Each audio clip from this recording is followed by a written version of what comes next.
একবার একটা কনসার্টে ইঞ্জিনিয়ার্স ইনস্টিটিউটে আমি গান গাচ্ছি, আমার মঞ্চে আমার নাম অ্যানাউন্স করছে, আমি জাস্ট মঞ্চে উঠবো, এই সময় একটা লোক এসে হঠাৎ করে মানে এমনভাবে আসছে যে উনি আমার খুবই চেনা, বলছে আপু আপনাকে ডাকছে, আমি বলছি হ্যাঁ তো যাচ্ছি, বলছে আপু আপনার ব্যাগটা দেন আমি ওখানে রেখে দিচ্ছি, আমি বলছি হ্যাঁ হ্যাঁ নেন, আমার কাছে মনে হচ্ছে অনেক চেনা, মনে হয় আমাকে কোনো একটা ওই যে কি পাউডার দিল ওটা করছে মনে হয়, তারপর দেখি লোকও নাই ব্যাগও নাই, মানে আপনাকে জাদু করেছে। হ্যাঁ আমার নাই সব ভ্যানিশ। না, এই দুঃখের ঘটনার গান আমি শোনাইতে চাই না আমার এখনো।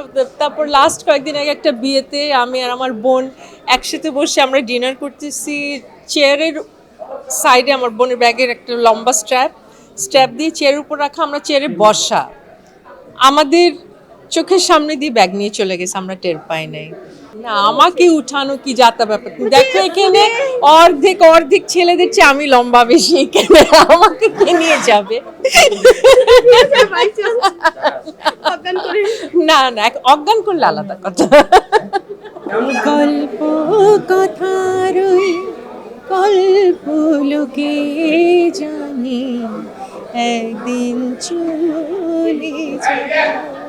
আমার বেলাল খানের সাথে একটু পুলক অধিকারীর সাথে একটা ডুয়েট গান আসবে, এই আর এই তো আপাতত এতটুকু আমি জানি, মনে পড়ছে আর কি। কোনো গল্প নাই, আমি ছোটবেলা থেকে গান শিখতাম, ওইভাবে গান শিখতে শিখতে শিখতে শিখতে কিভাবে যেন শখ করে গাইতে গাইতে প্রফেশন হয়ে গেছে।